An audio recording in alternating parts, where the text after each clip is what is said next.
अथेन वंदामि महाराज गुरु वंदना। अंदर इच्छामि खमासमनो वंदी ओम झाव निजाय निसिहियाय मथेन वंदामि।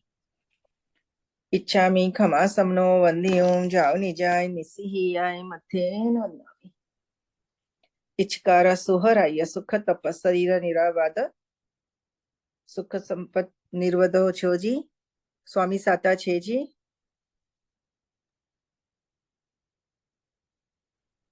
आहार पानी को लाभ देजो जी। इच्छामि खमासमनो वंदी ओम झाव निजाय निसिहियाय मथेन वंदामि।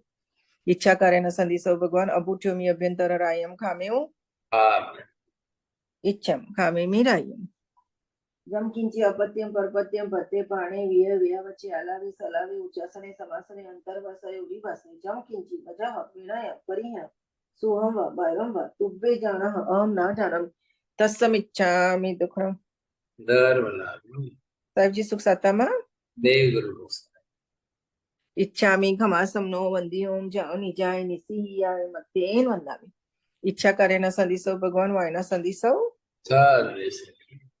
इच्छम इच्छामि खमासमनो वंदी ओम जाओ निजाय निसिहियाय मत्तेन वंदामि। इच्छा करे न संदिसो भगवान वायना लेशु ले जो इच्छम इच्छामि खमासमनो वंदी ओम जाओ निजाय निसिहियाय मत्तेन वंदामि। इच्छकारी भगवान पसाई करी वायना पसार करावसो जी। नमो हरियंताणं सिद्धाणं नमायर्यं नमो वज्रायाणं नमो लोये सव्वसार एषु पञ्चनमुखारं सर्वभावपरासं मङ्गलानं च सर्वेषु परमं हवै मङ्गलम्। जय जगजीव जोड़ी बियानो जगगुरु जगानंदो जगनाहो जगबंधु जय जगप्रिया मंगल। जय सुयाण भगु तीर्थयराणम पश्चिमो जय जय गुरुलोगानम जय महब्बा महावीर कल्याण बागबारम श्रुत गंगा हिमाचल विश्वाम्भोजरवीं देवं वन्देहं नाथनन्दनं सर्वारिष्टप्रणशाय सर्वाभीष्टार्थदायिने सर्वलब्धिनिधानाय श्री गौतम स्वामिने श्री सुधर्मा स्वामिने अज्ञानतिमिरान्धनं ज्ञानाञ्जनशलाकया नेत्रमुन्मीलितं येन तस्मै श्रीगुरवे नमः। धर्मलाभ बख्शिले आज 29 तारीख को मंगलवार का दिन है। दूसरी क्लास इस समय हमारी गणधरवाद की चल रही है। हाँ जी, कहाँ गए विपुल जी? आज नहीं है विपुल जी? चलो चलो ठीक, कोई हरकत। आप भी बोल दो समरी।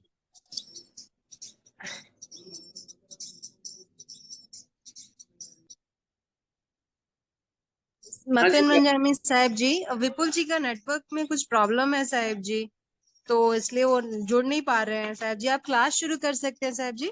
अरे आप ही बोल दीजिए, इसमें क्या हो गया? इला मैडम आप बोल दीजिए मैडम प्लीज। साहब जी क्लास शुरू कर लेंगे, वो बीच में विपुल जी ज्वाइन कर लेंगे साहब जी। ठीक है, धन्यवाद। जी जी जी मथन।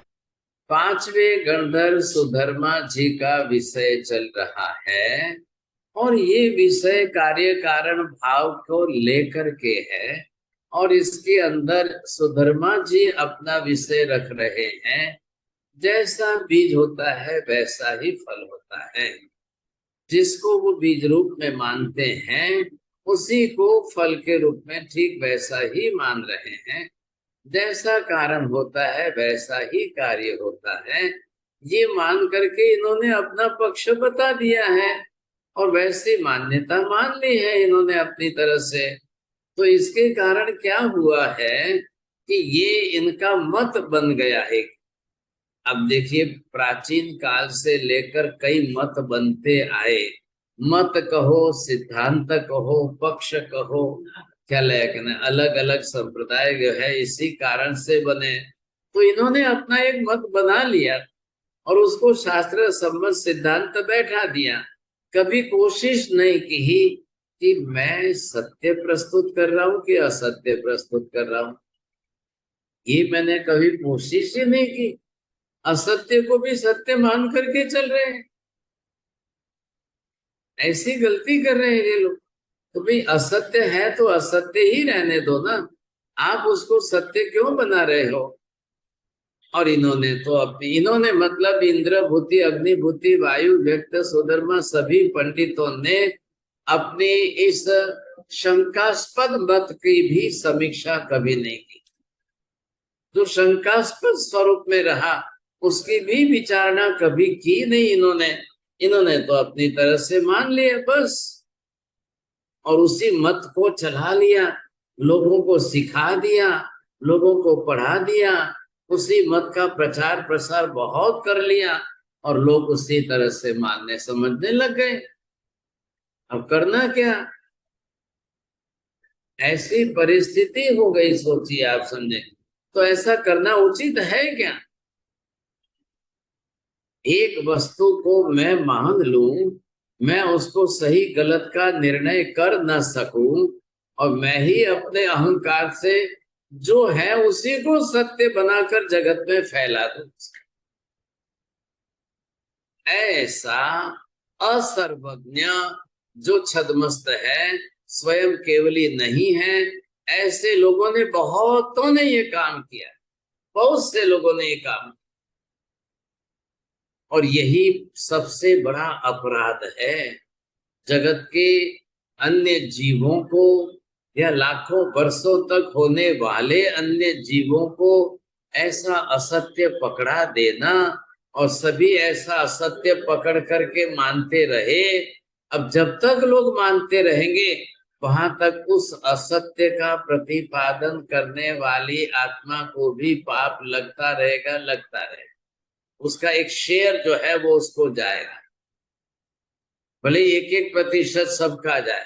तो जितने मिथ्या मत हुए, मिथ्यात्व के जितने जितने जैसे मत हुए, और उन्होंने अपने मिथ्या मत को अर्थात असत्य को भी सत्य समझाया, सत्य के रूप में समझाया, सत्य के तरीके से बात बैठाई, बहुत बड़ा अनर्थ कर दिया, बहुत बड़ा अनर्थ कर दिया सबने। और आज दिन तक संसार के अंदर सैकड़ों जाति के असत्य लोक व्यवहार में प्रचलित है। सैकड़ों जात के असत्य भी सिद्धांत बन करके दुनिया में प्रचलित है।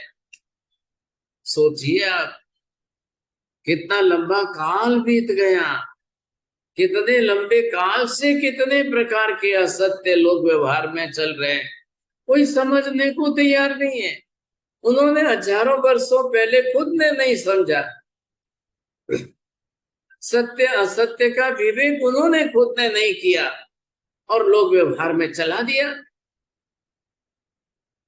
अब अज्ञानी लोग, अनजान लोग, अनभिज्ञ लोग, नादान लोग, उनको तो पकड़ा दिया, उन्होंने तो गधे की पूंछ की तरह से पकड़ लिया। वो कौन समीक्षा करने जाएंगे? सत्य असत्य का विवेक करने कौन जाएगा? ये सत्य है कि असत्य है, सत्य है कि नहीं है, सत्य है कि असत्य है, इतना विवेक करके समझने कौन जाएगा? ये बहुत बड़ी समस्या हो गई। और हजारों वर्षों तक, हजारों लाखों वर्षों तक इस प्रकार के असत्य असत्य असत्य उसका मिथ्या मत हुआ, तो भी परंपरा के अंदर एक के बाद एक, एक के बाद एक, एक के बाद एक लोग पकड़ते रखते, पकड़ रहे, मान रहे, चला रहे, उस पर चल रहे हैं। अब ये परंपरा चलती रहेगी। क्या होता है जब कोई सर्वज्ञ आएगा, जब कोई सर्वज्ञ बनेगा, वो सर्वज्ञ इन सब प्रकार के असत्यों को फिर वापिस सत्य के रूप में लोगों को समझाएगा, सिखाएगा, बताएगा। उसमें भी कई जीव जो है जो उनके संपर्क में ही नहीं आएंगे, जो उनके संपर्क में नहीं आएंगे, सर्वज्ञ की वाणी सुनेंगे नहीं, समझेंगे नहीं भाई साहब, तो उनके जीवन में कुछ भी परिवर्तन नहीं आएगा। लेकिन जो सर्वज्ञ से कोई सत्य समझ लेंगे तो बात बदल देंगे साहब, ये भी बात सही है। लेकिन सभी बदलेंगे कि नहीं बदलेंगे? सबके अंदर ऐसी असत्य की बातें मिथ्यात्व की गांठ की तरह से पकड़ी जाती है, बंधी जाती है, वो गांठ बनकर रह जाती है, और कोई इसको गांठ को मिथ्या समझने को तैयार नहीं है। कोई इस गांठ के ऑपरेशन कराने के लिए ज्ञानी केवली के पास जाने को तैयार नहीं है। पेट में गांठ होती है तो लोगों को पता चलता है, महिलाओं को ब्रेस्ट में गांठ हो जाए तो पता चलता है, तो दौड़ते दौड़ते जाते हैं ऑपरेशन कराने के लिए, क्या हो गया, कैंसर तो नहीं है, क्या हो गया, कैंसर तो नहीं है, ऐसा करके दौड़ने लगते हैं। लेकिन आत्मा के अंदर तत्वों को समझने में, मानने में, स्वीकारने में ऐसी गांठ पकड़ी गई है, ऐसी गांठ बंधी गई है, वो उनकी समझ में नहीं आता है, और वो कभी कोई उसका ऑपरेशन कराने के लिए जानकार के पास कोई नहीं जाता। अब कभी किसी के पास सर्वज्ञ का अंतिम यथार्थ सत्य पहुंचेगा, वो जब उसकी तुलनात्मक स्टडी करके समझने की कोशिश करेंगे, वो जब उनकी समझ में बात आएगी, तब की बात तब है, तब की बात तब है, तब सोचेंगे, तब समझेंगे, समझेंगे नहीं, तब तक तो उनकी समझ में नहीं बैठता है, तब तक उनकी समझ में ही नहीं आता है, वो कुछ भी नहीं समझ पाएंगे। ये बड़ी तकलीफ। अरे ये बात ध्यान में समझना थोड़ा सा। और इसी कारण मिथ्यात्व भी, ऐसे असत्य भी, इन पकड़ों के कारण, मजबूत पकड़ों के कारण, ये विरासत में, परंपरा में, लोगों में चलते रहते हैं, चलते रहते हैं, चलते रहते हैं, ये रुकते नहीं है। और ध्यान दीजिए, समझिए कि केवल ज्ञानी सर्वज्ञ अपनी 1000 मेहनत कर ले, कितना भी प्रबल पुरुषार्थ कर ले, फिर भी जगत के अनंत समस्त जीवों के मिथ्यात्व को वो नहीं टाल सकते हैं, सम्यक दर्शन नहीं प्राप्त करा सकते हैं। जीवों को खुद को अपना पुरुषार्थ करना पड़ता है, वो खुद ही अपने आप में पुरुषार्थ करे, वो अपनी ग्रंथि भेद करे, वो सर्वज्ञ के वचन को समझे, स्वीकारे, तो ही उनका ग्रंथि भेद होगा, तो ही वो सम्यक दर्शन प्राप्त कर सकेंगे, नहीं तो नहीं। कितनी बड़ी बात है, आप सोच लो, ध्यान देंगे तो समझ में आ जाए।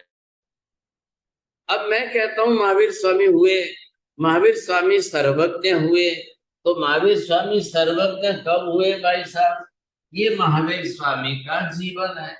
ये 30 वर्ष की उम्र में ये दीक्षा ली उन्होंने, और ये यहाँ पर 42 वर्ष की उम्र में केवल ज्ञानी बने।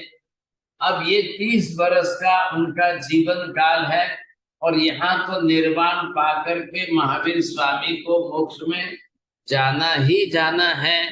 अब ये मुझे बताइए, 30 वर्ष के इस काल के अंदर केवली पर्याय के काल में जगत के सभी अरबों खरबों जीव महावीर स्वामी से जुड़ जाएंगे, संबंध में आ जाएंगे, देशना सुन लेंगे, क्या वे अपना ग्रंथि भेद कर लेंगे, क्या सम्यक दर्शन पा लेंगे?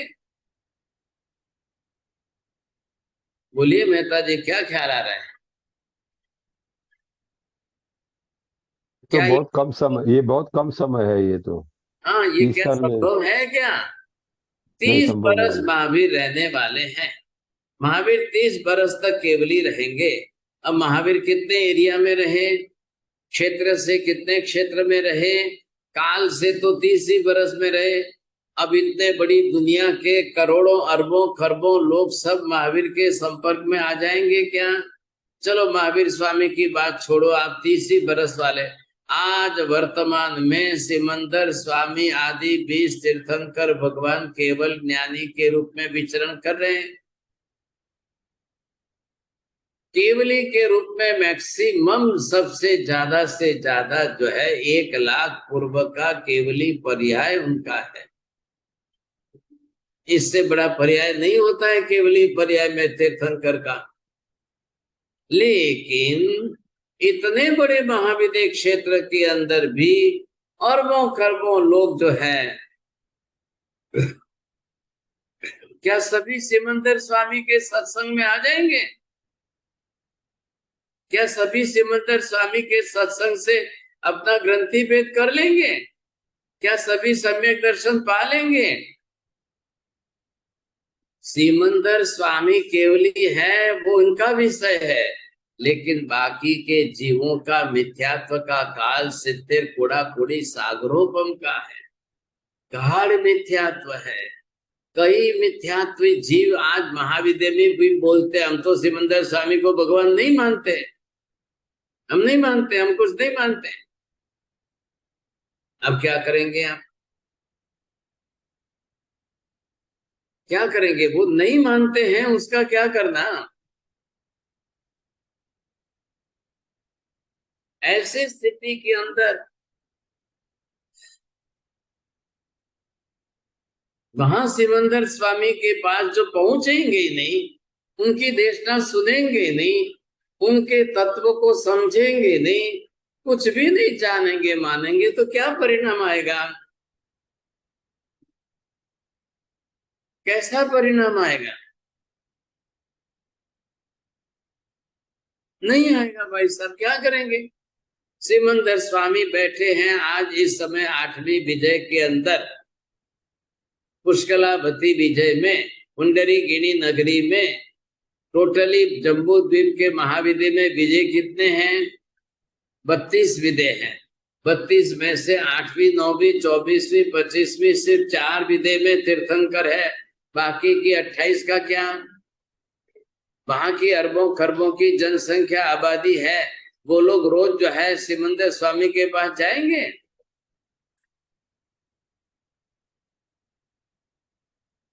बाकी की विजयों वाले वो लोग सब चले जाएंगे सिमंदर स्वामी की देशना सुनने? संभव है क्या? बाहर की विजयों के तो आए या न आए, लेकिन खुद जहां रहते हैं उस 8वें विजय के भी सभी लोग नहीं आएंगे। सभी लोग में से मिथ्यात्वी भी बहुत ज्यादा है। वहां आज भी बैठे लोग बोलते नहीं नहीं नहीं, हम नहीं जाते, हम नहीं सुनते, हम नहीं मानते।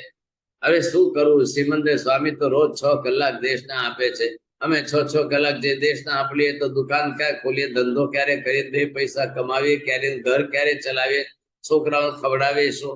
ये सब उनको बोलना पड़ेगा। ये सब बोलने वाले बहुत है, बहुत है, बहुत है। सभी लोग चले जाते हैं सिमंदर स्वामी की देशना सुनने। भाई साहब समावसर में आएंगे कितने, बैठेंगे कितने? और पुष्कलावती विजय में और पुंडरीगिनी नगरी में है कितने लोग? कितने प्रमाण में है? क्या करेंगे ऐसा? पुष्कलावती के अंदर अरबों खरबों की बस्ती है,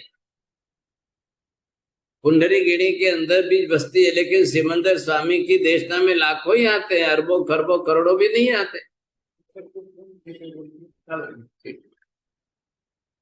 ऐसी स्थिति के अंदर क्या करेंगे आप? कैसे करेंगे?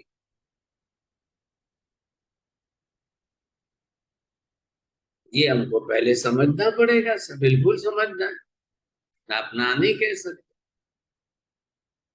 तो ये जो बात यहाँ पर है कि सभी जीव अपनी तरफ से जो है केवल ये सम्यक दर्शन प्राप्त कर लेंगे, हो जाएगा, ऐसा मत सोचिए। अब उनके जाने के बाद भी मैं आपको जरा कह रहा हूं, मेहता जी ध्यान से सुनना।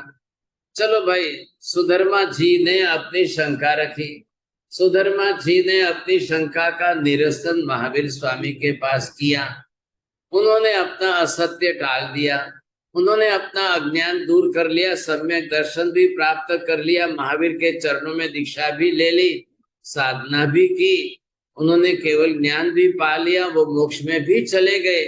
लेकिन जितने लोगों ने सुधर्मा स्वामी जी से सीख करके, समझ करके अपने दिमाग में वैसी बात बैठा ली है, उन सब का क्या हुआ? उनका सबका क्या हुआ? बोलिए सुराणा जी, क्या हुआ? वो सबको कोई सम्यक दर्शन नहीं हो पाया,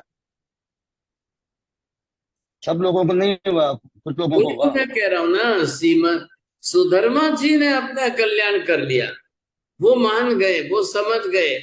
उनके साथ वाले 500 शिष्य थे, वो मान गए, समझ गए, उन्होंने दीक्षा ले ली, केवल ज्ञान भी पाया, और सीमा सुमा और सुधर्मा जी मोक्ष में चले गए। लेकिन सुधर्मा जी के शिष्य 500 थे, परंतु सुधर्मा जी की बात को या उनके तत्वों को, उनके सिद्धांतों को मानने वाले लाखों करोड़ों जो रहे, उन सबको सुधर्मा जी कहाँ सुधारने गए? उनका सबका करेक्शन कराया कि नहीं कराया? चलो चलो भाई, देखो मैंने आग्रह छोड़ दिया, आप भी छोड़ दो। चलो चलो चलो, देखो देखो मैंने बदल दी बात, अब आप भी बदल दीजिए। मेरी मान्यता असत्य थी, गलत थी, और मैंने जाकर के कान पकड़ लिए हैं। मैं महावीर के चरणों में अब समर्पित हूँ, मेरे सिद्धांतों को भूल जाओ, छोड़ दो। क्या क्या सुधर्मा जी ने नहीं कहा होगा? जरूर कहा होगा, बात जरूर की होगी, लेकिन कितने लोगों तक उनकी बात पहुंची? कितने लोगों ने उनकी बात स्वीकारी? कितने लोगों ने अपना जो है गलत सिद्धांत छोड़ा? कितने लोग जो है बदल गए? आज 2500 साल के बाद भी सुधर्मा जी के चेले बहुत बैठे, उनके मत को मानने वाले आज और बैठे हैं। और मिथ्यात्व तो यूं भी संसार में 90% से ज्यादा रहता है, तो आज भी सुधर्मा जी के मत को पकड़ करके चलने वाले बहुत हैं। और आज जाकर उनको पूछो, वो कहेंगे नहीं नहीं नहीं नहीं नहीं नहीं नहीं, नहीं। हम थोड़ी सुधर्मा जी के चेले हैं, हम सुधर्मा जी को नहीं मानते हैं। उनको मालूम ही नहीं है कि ये सुधर्मा जी ने ये सिद्धांत बनाया है कि बताया है। सुधर्मा जी बदल गए थे क्या? वो उनके इतिहास में भी नहीं मिलेगा, कुछ भी नहीं मिलेगा। वो तो बात ही नहीं बनाएंगे सर जी, वो तो सब बातें ला करके भगवान के नाम पर चढ़ा देते हैं, सब बातें ला के भगवान के नाम पर चढ़ा देते। हमारे ईश्वर ने ऐसा कहा है, हमारे भगवान ने ऐसा सिद्धांत दिया है, कोई भी असत्य की बात को भी अपनी तरह से बैठा कर भगवान के नाम से चढ़ा दोगे ना, तो दुनिया उसको जल्दी मानने लग जाएगी। ये तो साइकोलॉजिकल अप्रोच है, इसलिए कह रहा हूं। इसलिए हर व्यक्ति क्या करता है, अपनी पैकिंग को भी तीर्थंकरों का या भगवानों का जामा पहना देता है, अपनी बात को भगवान के नाम की पैकिंग में ही बेचता है, ताकि लोगों के लिए कॉन्फिडेंशियल बन जाए, विश्वसनीय बन जाए। ऐसा है अपना सिद्धांत, है मेरा मत, और उसको कह देंगे भगवान ये तेरा मत है, फिर लोग पकड़ लेंगे बात। लोगों में इतनी समझ नहीं है भाई साहब, तत्व का ज्ञान ही नहीं है, सम्यक दर्शन ही नहीं हुआ है, मिथ्यात्व ही पकड़ के चल रहे हैं। वो कैसे इस बात को स्वीकारेंगे? और असत्य की बात तो मिथ्यात्वी होने से जल्दी पकड़ में आती है ना। मिथ्यात्व मतलब क्या? हमारे अंदर ये जो मिथ्यात्व पड़ा है, ये हमारे अंदर का मिथ्यात्व, ये एक लोचुंबक है, मैग्नेट है। ये असत्य की बातों को जल्दी पकड़ के खींच के ले लेता है। आ रहा है ख्याल में आपको? मिथ्यात्व हमारा जो है, ये असत्य की बातों को जल्दी पकड़ के खींच लेता है। और मिथ्यात्व में वृत्ति होती है। मिथ्यात्वी व्यक्ति मिथ्यात्वियों के संबंध में रहे, संसर्ग में रहे, मिथ्यात्वियों को मित्र बना करके रहे, उन्हीं के साथ की विचारधाराओं में रहे, तो भाई साहब रोज मिथ्यात्व ही बढ़ेगा। आप सम्यक दृष्टि के संगत में रहो, आप सम्यक दृष्टियों की सत्संग में रहो, आप सम्यक दृष्टियों के सत्संग में स्वाध्याय करो, अभ्यास करो, आप पढ़ो, सीखो, सुनो, जानो, तब जाकर के आप मिथ्यात्व से बच करके दूर रहोगे, तो आप सम्यक दर्शन के अंदर आओगे। ध्यान रखिए, आज आप 1 घंटा 2 घंटा क्लास करते हो, लेकिन इसकी कीमत तब आपको समझ में आएगी, आज नहीं आएगी आप इसको इसकी कीमत।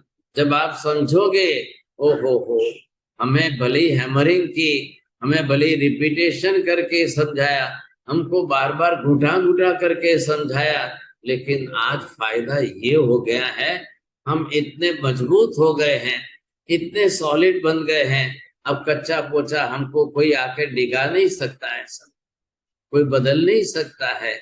इतनी तो एक दृढ़ता तो मन में आ जाती है। ये बड़ी बात है, ध्यान रखना। ये 1 मिनट भी आपकी जो है, यहाँ क्लास में बैठते हो, आपकी 1 मिनट व्यर्थ नहीं जा रही है। 1 मिनट आपकी निरर्थक वेस्ट नहीं जा रही, आपकी सुरक्षा कर रही है, असत्य से बचा रही है, मिथ्यात्व से दूर रख रही है, आपके विचारों को भूलने की अपेक्षा सत्य को समझने का अवसर दे रही है। बड़ा फायदा है इसका, बहुत बड़ा फायदा।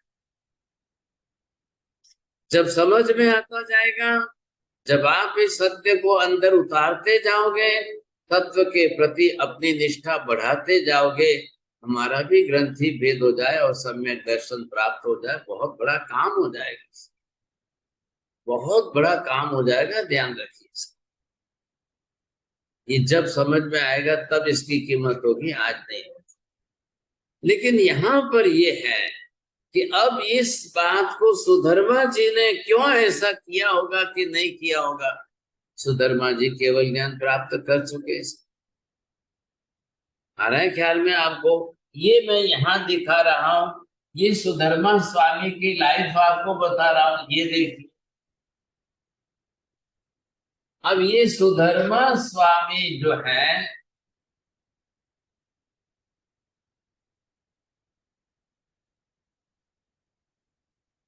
अब ये सुधर्मा स्वामी अपनी तरफ से किस उम्र में यहाँ पर महावीर के साथ जुड़े, मुझे पक्का फिगर याद नहीं, फिर भी 50 के ऊपर है ये, क्योंकि इनकी आयु 100 बरस की है। अब 50-60 के आसपास ये महावीर के साथ, महावीर के पास आए यहाँ पर, कि इन्होंने दीक्षा ली, चर्चा विचारणा करके यहीं पर सम्यक दर्शन प्राप्त किया। अब ये 30 बरस तक महावीर के साथ रहे। अब 30 बरस में महावीर का निर्वाण हो गया यहाँ पर से। उसके बाद में 12 बरस तक गौतम स्वामी जो है वो केवली के रूप में रहे, और उसके बाद में 8 बरस तक सुधर्मा स्वामी खुद केवली के रूप में रहे। मतलब एट द एज ऑफ 92,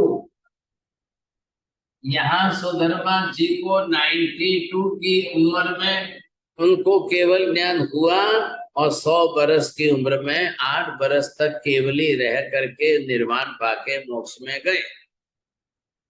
तो 8 बरस तक सुधर्मा जी केवली बनकर रहे, तब उन्होंने लोगों को समझाया, डिक्लेयर किया, या पहले ही कर दिया होगा।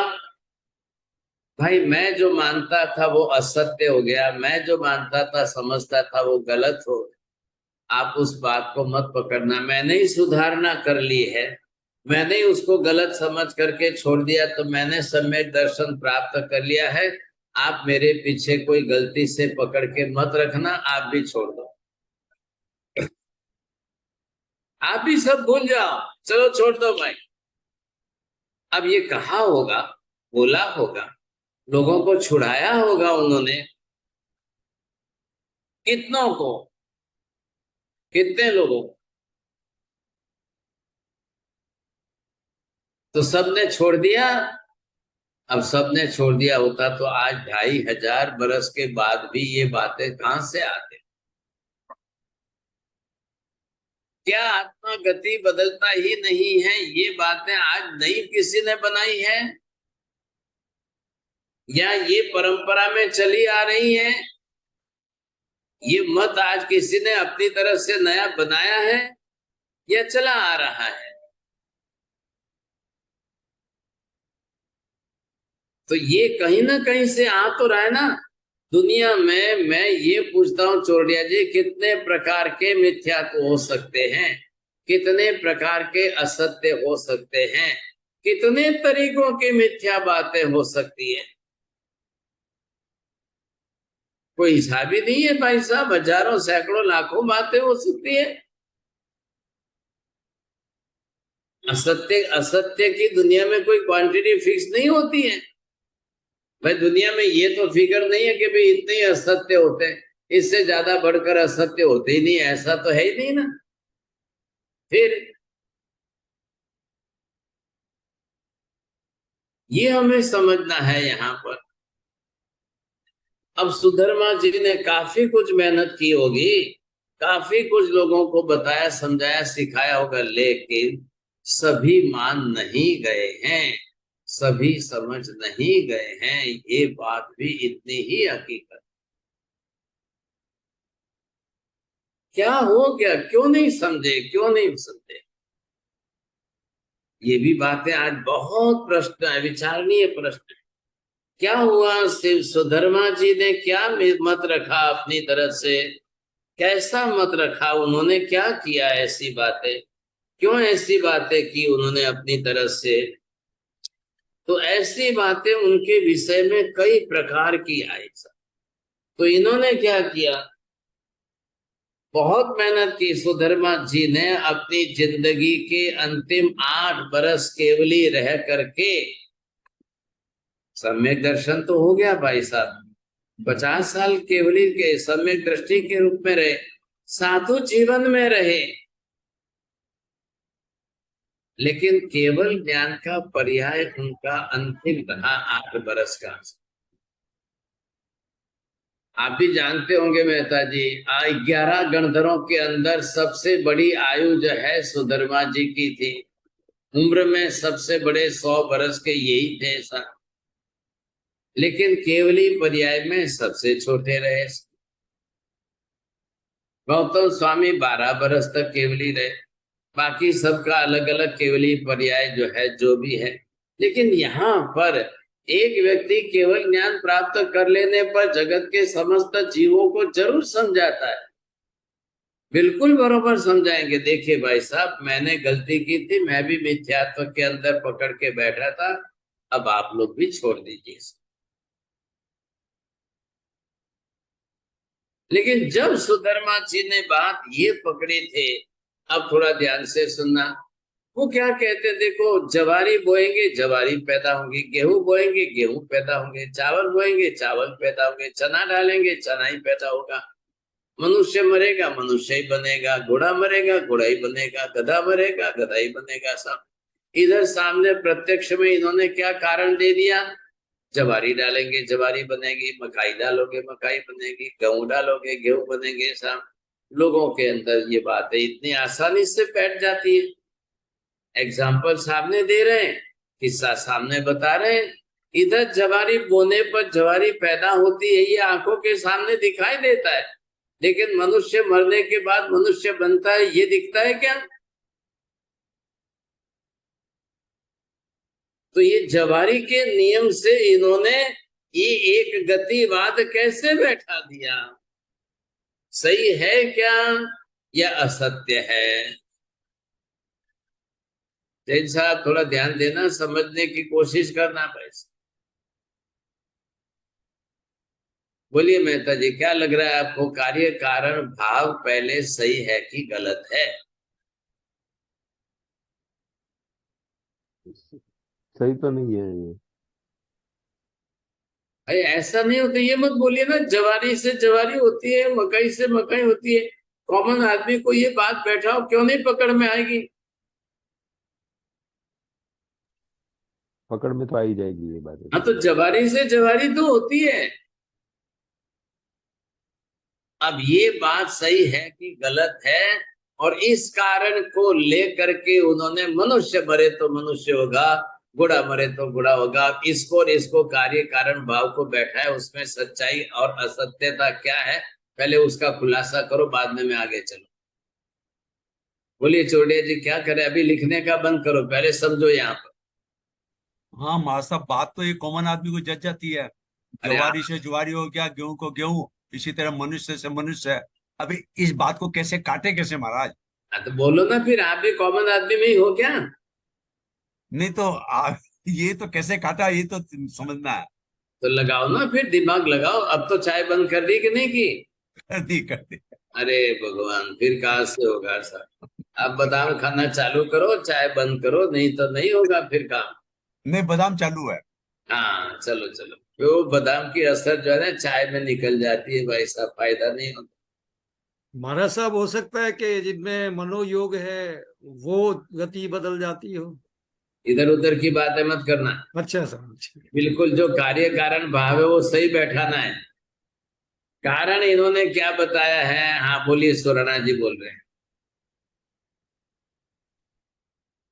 कारण ये बताया इन्होंने कि जवानी से जवानी पैदा होती है, तो जवानी से जवानी पैदा होती है, जो जवानी दूसरी पैदा हो रही है तो दूसरे जीव हैं, वो वही जीव वापस जवानी में थोड़ी आ रहा है। गेहूं का दाना जो बोया है, उसमें जो गेहूं पैदा हो रहे हैं वो दूसरे जीव हैं। ऐसे ही मनुष्य जो मरेगा और मनुष्य जो पैदा होगा वो दूसरी बात है, वो तो कोई भी गति में जा सकता है।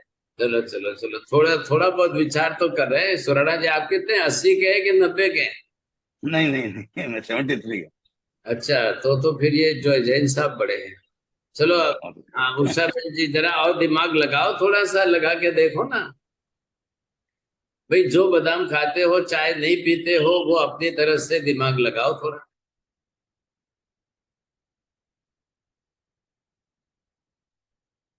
क्या हो गया मनीषा बहन जी? हाँ जी गुरुजी, मैं बोलूं? अच्छा, पहले दिमाग लगाया है कि नहीं? ऐसे ही मत बोल लेना कुछ का कुछ। नहीं लगाया है गुरुजी। हाँ चलो बोलो, सोचा है तो बोलना। गुरुजी, जो गति परिवर्तन का विषय है तो केवल ज्ञानी का विषय है। नहीं जो नहीं नहीं, जवारी, इधर उधर मत जाओ। जवारी बाजरी मकाई का मैंने बोला है वो लो। हाँ जी वही जी, जवारी तो जवारी बनेगी, लेकिन कौन सा जीव उस जवारी में है ये थोड़ी पता, उसकी गति बदली है। गति कहाँ अब कौन बदली सा है? जीव कहाँ गति जी बदल है तो, गई? नहीं गति बदलना समझना तो केवल ज्ञानी का विषय है, चलो लेकिन चलो, गति कोई आप भी जीव आया है। आप बोलने में चतुर है कि सोचने में चतुर है? अब जवाब मत देना। चलो चलो ठीक है। साहब जी, ठीक है हाँ साहब जी, बोलिए। मनुष्य से मनुष्य बना, तो बाप से बेटा बना, मगर बेटा तो बाप अलग हो गए थे ना, दोनों थे। तो ये कारण कारण भाव इसमें यहाँ पे कैसे लगा सकते हैं कि वही बाप था वही बेटा बना? अरे बाप भाई तो वही साहब, था। पहले इधर इधर इधर से बाहर मत जाओ। पहले जवारी बाजरी मकाई की बात करो, फिर उधर उधर जाना। पहले एक पॉइंट पूरा कर लो, फिर हम आगे बढ़ो। हाँ साहब जी, मैं ट्राई करूँ। अरे करो, पहला करो। जो जवारी में से जवारी बनाने के लिए जो प्रक्रिया करते हैं और जो पदार्थों का उपयोग करते हैं, मतलब कि जिसका उपयोग करके वो क्रिया करके कार्य मिला, फल मिला, तो वैसी ही प्रक्रिया और वैसे ही तत्व जैसे कि पानी, खाद, वसे और जमीन में डाट, तो ऐसे तो मनुष्य के साथ। अभी अभी अभी आप चलो, पहले इधर से बाहर बजाओ, सोचो पहले। चलो क्या बताया इन्होंने? ये चोटिया जी, उधर दरवाजा बंद करो आप। इधर उधर क्यों ध्यान देते हो आप? जो भी बैठो गणधरवाद की क्लास में, जो भी बैठो तो भाई साहब दरवाजा बंद करके बैठो। इधर उधर का कोई ध्यान नहीं जाना चाहिए भाई। ये विषय ऐसा ना, फिर ध्यान में नहीं आएगा, फिर छोड़ोगे। मैं ये पूछता हूँ कि जवारी से जवारी बनना, मकाई से मकाई, बाजरा से बाजरा, गेहूं से गेहूं, वैसा ही मनुष्य मनुष्य है क्या? वैसा ही घोड़े से घोड़ा है क्या? इधर और उधर शब्द में फर्क है कि नहीं? मनुष्य मरने के बाद मनुष्य बनेगा, मनुष्य का मरना है, वैसे जवारी का मरना है, गेहूं का मरना है। मरे हुए गेहूं को बो के देखो, होता है क्या? मतलब मरना मतलब क्या समझे आप? गेहूं का मरना, जवारी का मरना, बाजरी का मरना, मकाई का मरना, आप मरना मतलब क्या समझे? एक गेहूं के अंदर जो जीव है वो मर जाए। अब आप बो के देखो, गेहूं बनता है। जवारी के 2 टुकड़े कर दो, गेहूं के 2 टुकड़े कर दो, बाजरी के 2 टुकड़े कर दो, अब बो के देखो, बनेगा वापिस? मनुष्य के लिए क्या बताया है और जवारी के लिए क्या बताया? जवारी जीवंत है, फिर वही वापिस जवारी बनती है। जीवंत है, वही आपने बोई है, उसी का पौधा बना है, उसमें दूसरे जीव आके साथ में जुड़ गए। अगर जवारी का बीज मर जाए गेहूं का बीज मर जाना उसकी प्रोसेस प्रक्रिया जो हो, 2 टुकड़े हो गए तो जीव मर गया, गेहूं में से निकल गया। जवारी में से जो है वो जीव था, एक वनस्पति काय का निकल गया। अब बो के देखो होता है क्या, इधर उधर तो जीवंत लेते हो जवारी, मकाई और गेहूं, और इधर मनुष्य और घोड़े के मरने के बाद की बात कर रहे हो। तो गति मरने के पहले होती है कि गति मरने के बाद होती है? सुराना जी आप सोचते जाओ, थोड़ा विचार करते जाओ। गति का मतलब क्या लेना है? मृत्यु के बाद गति होती है कि मृत्यु के पहले ही गति हो जाती है? बाद में होती है गुरु जी। बनने के बाद आती है, और जो मृत्यु जवानी से जो जवानी बन रहा है वो क्या हो रहा है?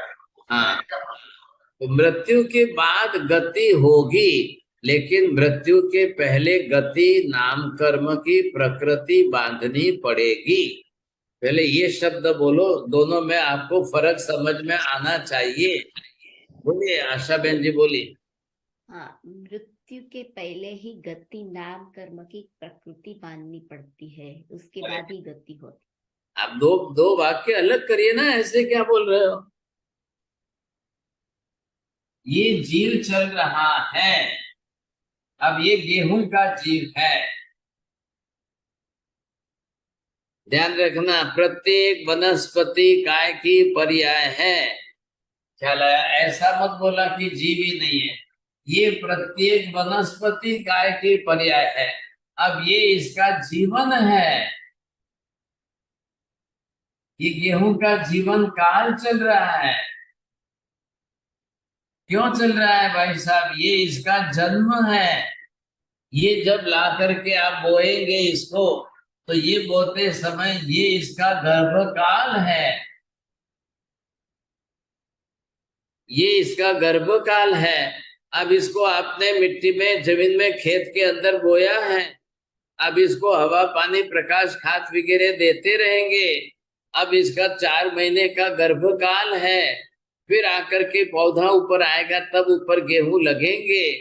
ख्याल आया कि नहीं? अब ये गर्भकाल इसका परिपक्व पूरा हुआ, अब बन करके तैयार हो गया है। अब उसको धूप में सूखने दो, कड़क हो जाएगा। जीव है, जीव है तो जीवन है, जीव ही नहीं है तो जीवन ही नहीं होता है। ये विशेषता है ना। तो ये जीव है। अब यहां इसकी मृत्यु हो जाए, आपने या तो घंटी के अंदर पीस लिया, या 2 टुकड़े कर लिए, दलिया बना दिया, फाड़ा कर दिया, जो किया। अब इसके बाद ये छोड़ करके निकला है। अब ये जीव है, इसकी गति का कर्म है। ये मैं इसी की सेम प्रक्रिया जो है ये मनुष्य की है। ये मनुष्य का जीव गर्भ में आया, ये जन्म लिया, ये जीवन जी रहा है अपनी तरह से।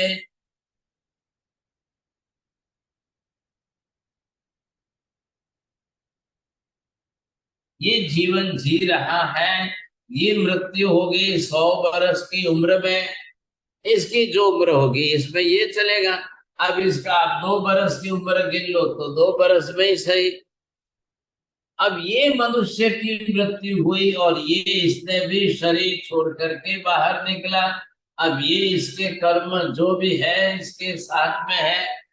अब ध्यान देना, यहाँ से बाहर निकलते ही इसको यहाँ जिस गति में जाना है उस गति का नाम कर्म यहाँ बांधना पड़ता है। आ गया नाम कर्म, ये है गति नाम कर्म, यहाँ उसको बांधना पड़ेगा, ऐसे ही नहीं छूटेगा।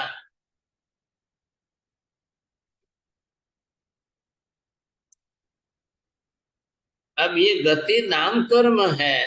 अब आपको किस गति में जाना है, ये जीव यहाँ से किस गति में जाएगा, ये गति नाम कर्म बांधेगा फिर जाएगा। आ गया ख्याल में? बरोबर गति नाम कर्म बांधेगा फिर जाएगा। इसकी भी यही बात है, इसकी भी यही बात है, दोनों की एक समान एक जैसी क्यों है बात? कहाँ गए मनीषा, बोलिए जल्दी। क्योंकि दोनों जीव है गुरु जी, आत्मा है बस दोनों। बस बस बस, वाह बहुत अच्छा बोला। कम शब्दों में पूरा बोलोगे ना वो सही रहेगा। दोनों एक शरीर के जीवात्मा है। इसके शरीर गेहूं का है, इसका शरीर मनुष्य का है। इसका भी जीवन है, इसका भी जीवन है, इसको भी मरना है, इसको भी मरना है। इसको भी मरने के पहले गति नाम कर्म मानना है, इसको भी मरने के पहले अपनी गति जाति आदि बांधनी है, कर्म बांधना है। अब इसके मरने के बाद इसके लिए क्या है?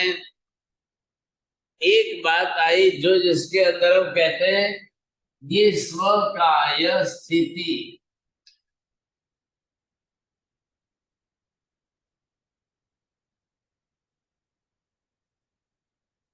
हाँ बोलिए साहब, इसका अर्थ किसको आता है? इना कैसी आवड़े से अर्थ किरण भाई दोषी बोलेंगे, प्रीति बेन, राकेश भाई, अब कोई सब दरवाजे बंद करके। स्वकाय स्थिति, हाँ बोलिए। हाँ, जो जीव जिस काय में से आया है उसी काय में वापस मत लेगा। हाँ मतलब क्या हुआ इसका? जैसे वनस्पति काय में से अगर मरण हुआ तो वापस वनस्पति काय में ही किस लेगा। किस वनस्पति काय की बात कर रहे हो आप? नाम मैंगो हो तो मैंगो की। नहीं नहीं नहीं, ऐसा नहीं, ऐसा नहीं। मैंगो तो सुधर्मा स्वामी का मत ठहर जाएगा ना फिर। मैंगो मर के मैंगो ही बनेगा क्या? आप भी सुधर्मा के चेले बन गए? बोलिए तो मीना, वनस्पति काय का वनस्पति काय में रहेगा। अरे भाई साहब, प्रत्येक वनस्पति काय है कि साधारण वनस्पति काय है, ये आपको बोलना है ना, सब भूल गए। अब जीव विज्ञान चल रहा था साहब जी। जैसे पृथ्वी काय का है तो पृथ्वी काय की 60 लाख जो योनियां है, वो 60 लाख योनियों में से कोई भी योनि में जन्मेगा तो भी वो स्वकाय स्थिति ही बोली जाएगी। हाँ वेरी गुड, बहुत अच्छा है। तो इसका ये अर्थ ये नहीं होगा ना मैंगो मर के मैंगो बनेगा, ऐसा नहीं होगा ना। तो यहाँ पर ये सब आपके काम आने वाला है। छोड़िया जी, जरा जीव विज्ञान के अंदर स्वकाय स्थिति वगैरह जो पढ़ा था, सीखा था, समझा था, थोड़े पत्ते खोल देना पहले के कुछ, इसमें सब काम आने वाला है। अब यहाँ आप समझिए, इसको समझेंगे तो ये क्या है? स्वकाय स्थिति भी परिवर्तनशील है। जन्म अलग हुआ, गति अलग हुई, स्वकाय स्थिति अलग हुई। तो स्वकाय स्थिति के लिए जाकर के अपनी काया कौन सी है? पृथ्वी काय है तो पृथ्वी काय में। साधारण वनस्पति काय की स्वकाय स्थिति अलग है, प्रत्येक वनस्पति काय की स्वकाय स्थिति अलग है। आ रहा है ख्याल में आपको? अपनी अपनी सबकी स्वकाय स्थिति अलग अलग है। तो जिसमें जाएगा वो वहां पर जन्म लेगा, समझे कि नहीं? तो गति बदलेगी, जाति बदलेगी, जन्म बदलेगा, ये परिवर्तन होगा। तो इधर आपने ये बात कैसे बैठा दी? कार्य कारण सही बैठाइए। जवारी में से जवारी बनी, जवारी बोई, जवारी बोने से फिर जवारी बनेगी, गेहूं बोने से गेहूं बनेगा। वहां ये क्यों नहीं बोला आपने कि गेहूं भरने के बाद फिर गेहूं बनेगा? वहां ये क्यों नहीं बोला कि जवारी भरने के बाद जवारी बनेगी? तो आप मरने के बाद जवारी डालिए, क्यों नहीं होती है फिर? मनुष्य के लिए आप ये क्यों? जब मनुष्य से मनुष्य होता है, जवारी से जवारी होती है, गेहूं से गेहूं होता है, तो फिर ऐसा बोलिए ना यहाँ पर भी, मनुष्य से मनुष्य होगा, एक मनुष्य का बेटा होगा तो वो भी मनुष्य ही होगा। अब बरोबर है बात? तो यहाँ गति तो बीच में नहीं आई ना। जवारी से जवारी बनी, बीच में गति आई क्या? क्या हो गया है आपको भाई साहब, क्यों नहीं ध्यान दे? नहीं आएगी। बोलिए उषा बहन जी, कहाँ सो गए कि जाग रहे हैं? ऐसे मत करना, हाँ ध्यान देना। क्या हुआ? यहाँ पर ये थोड़ी बोला गया है जवारी से जवारी बनी गति कहाँ हुई है। जाति गति का प्रश्न कब आएगा? मरने के बाद आता है। गति कब बदलती है? एक जन्म के अंदर तो जन्म से लेकर के मृत्यु की काल अवधि तक कोई गति बदलने का, जन्म बदलने का, जाति बदलने का प्रश्न नहीं आएगा। जब आप मृत्यु हो जाएगी, ये शरीर छोड़ दोगे, तब आप जाओगे, तब आपकी गति जाति बदलेगी, नहीं तो नहीं बदलेगी। तो जवारी बाजरी मकाई चने को गेहूं को बोने के अंदर गति जाति का प्रश्न नहीं आया और उसके आधार पर ये मनुष्य की गति जाति या पशु की गति जाति बैठाते हैं, तो आपके इस सिद्धांत का आधार सही है कि गलत है? आप एक तरफ एग्जाम्पल ये दे रहे हो, सिद्धांत गति जाति का बैठा रहे हो, तो ये बात बैठ नहीं रही है। हाँ जी, बरोबर सुधर्मा जी को बड़ा धक्का लगा उनको। अरे हाँ, बात तो सही है सर, मैंने तो कभी ऐसा सोचा ही नहीं। मैं तो हमेशा ऐसा ही सोचता हूँ कि जवारी से जवारी बनती है, मकाई से मकाई बनती है, गेहूं से गेहूं बनता है, मनुष्य से मनुष्य। अरे ये कैसे बनता है? बात तो सही लग रही है आप। ये आप इस तरीके से बैठाइए, नहीं तो जो है बड़ी मीठी बातें लगती है। मिथ्यात्व की बातें भी मीठी होती हैं। मिथ्यात्व की बातों में भी कई लोगों को असत्य पकड़ में नहीं आता है, इसलिए असत्य को ही सत्य मानकर चलने वाले बहुत हैं। मैं पूछता हूँ मीना बहन जी, ध्यान रखना, असत्य को ही असत्य मानने वाले कितने मिलेंगे? असत्य को सत्य मानने वाले कितने मिलेंगे? सत्य को असत्य मानने वाले परसेंटेज निकालिए और सत्य को सत्य मानने वाले के परसेंटेज निकालिए। You are also living in this world, you see, wherever you are living, you see, there are lakhs of people are there. Now you can divide in the 4 directions Sunday. अब उसमें से बताइए किसके percentage ज्यादा है?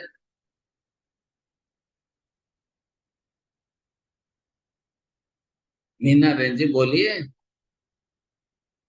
The ones who believe in Mithyatva, they are the most maximum.